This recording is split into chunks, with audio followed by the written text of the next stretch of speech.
ఎరా పోగం ఏటే మన మీ బాబుకి హెయిర్ స్టైల్ చేసి దొరికేమంటే ఏటే ఒరే మా బాబు వెళ్ళిపోడు అనుకుని చూసుకోకుండా మా గుంటతో తెగ మాట్లాడేయండి రా బాబు పోనా ఈ లోపు మా బాబు వెనక నుంచి నేహడా చూసేసాడా చూసేసాడరా ఏం అనలేదు కానీ ఒరే చిన్న పూజ చేశాడు రా.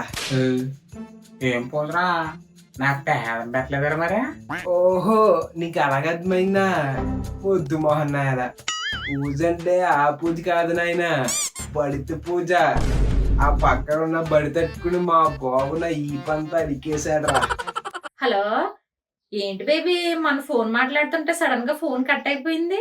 ఎంత ట్రై చేసినా ఫోన్ కలవలేదు, స్విచ్ ఆఫ్ అని వస్తుంది. Hello hello, this number is out of coverage from బొగ్గు. పెట్టే, నేను మళ్ళీ చేస్తానా? రే అదేట్రా మీకు గుండెతో అలా మాట్లాడుతున్నావా?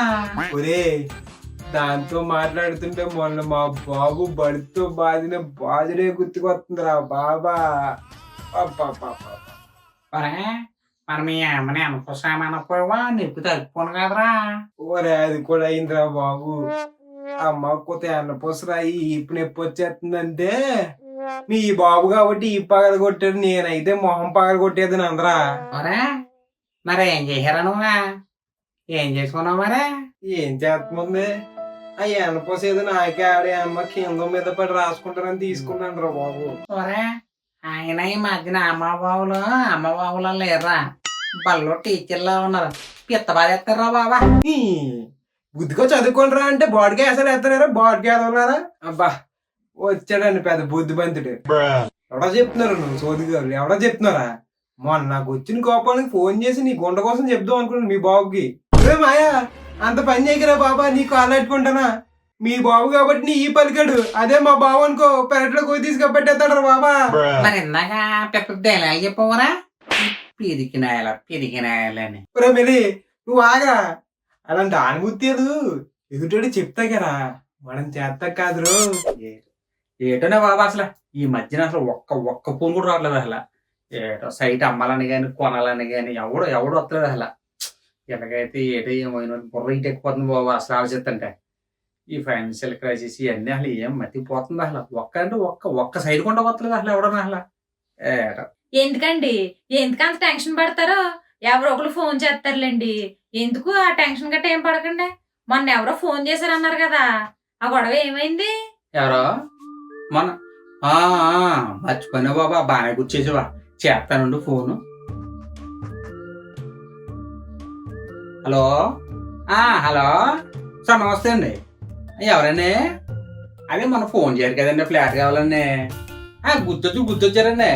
వస్తున్నారు కదండి, మొన్న రాలేదు. మొన్న అని నేను వస్తాను అనుకున్నామండి, కాదని అనుకోలేదు కదండి, అందుకే ఆగిపోయానండి బాబా. భలే గుర్తు చేయరండి బాబు. వస్తానండి, సాయంకాలం రమ్మంటారా? అదేంటండి వర్షానికి దీనికి సంబంధం ఏముందండి? అదేం లేదండి బాబా, ఈ మధ్యన ఫ్లాట్లు కొన్నాక ఇల్లు కట్టుకున్నాక మునిగిపోతున్నాయి కదండి. అదేదో ముందే వర్షాకాలం చూసుకున్నాం అనుకోండి, ఆ ములుగున్న ఫ్లాట్ వదిలేసి తేలి ఫ్లాట్లు కొనుక్కుంటూ వదిలిపోద్దేనండి. వర్షాకాలంలో ఫ్లాట్ చూసుకుని ఎండాకాలం ఇల్లు కట్టుకుంటూ బాగుంటదండి. ఆ ములం ఫ్లాట్ ఏదో ఉందో చూసుకుని అంత ఎటగారం వద్దులేండి బాబా. మీరు బయలుదేరండి, మంచి ప్లేట్లు చూపిస్తాం. మా అన్నీ మంచిగానండి, మీకు చూపిస్తాం కదా రండి మంచి ప్లేట్. బాబా అందరూ అలాగే చెప్తారండి, అమ్మేటప్పుడు అందరూ అలాగే చెప్తారులేండి. కొన్నాక తెలుస్తుందండి అది ముంచేదా తేల్చేదా అని. మీకేం పోయిందండి, మీరు అమ్మేస్తారు బాగానే. అదిగా సార్ అదేలేండి, మా బామ్మద్ది ఒకడు ఊళ్ళో పొలం అమ్మేసి ప్లేట్ కొన్నాడు. ఎరా బామ్మద్ది ఇల్లు కట్టేసుకొని ఫోన్ చేయను, ఎక్కడ బా వానకాలం వచ్చింది కదా ఇల్లు ములుగుంది అన్నాడు. అని చూసే నేర్చుకున్నాను నేను. వర్షాకాలం కొనుక్కుంటూ వదిలిపోద్దేమో తేలి ప్లేట్ ఏదో అనుకున్నాను అప్పుడే. అదే సార్, అదే మీకు అలాంటి ఎందుకండి, మీకు మంచిగా చూపిస్తాను రండి. మీకు మంచి చూపిస్తాను మీ ఫ్లాట్. సెలవు ఒక్కళ్ళు చూద్దాంలేండి, బయలుదేరదాం. సాయంకాలం సైడ్లో ఉండి వస్తాను, చూద్దామండి. ఏంటి మా బాబు తెగ బాధపడిపోతున్నాడు, అంతలా బతిమలేస్తుంది ఏమండంట? నేను సైడ్ ఉండండి వచ్చేయండి అనగా. సరే అండి. ఎవరినన్నా ఎవడాడు తెగ బతిమలాడుతున్నావు? ఒరే అలా మాడుతాడురా, ఆడిటంటే అసలే గిరగలే చదువు అవుతుంది ఏ అబ్బాని. నాన్నగారు అదేంటండి మీకు మీరే తిట్టుకుంటారా? అలా తయారు చేశారా మీరు? అలా తయారు చేశారు మీలంటి వాళ్ళకి అన్నాక. అలా కనకపోతే ఎవరి ఎవడు ఊరుకుంటాడా?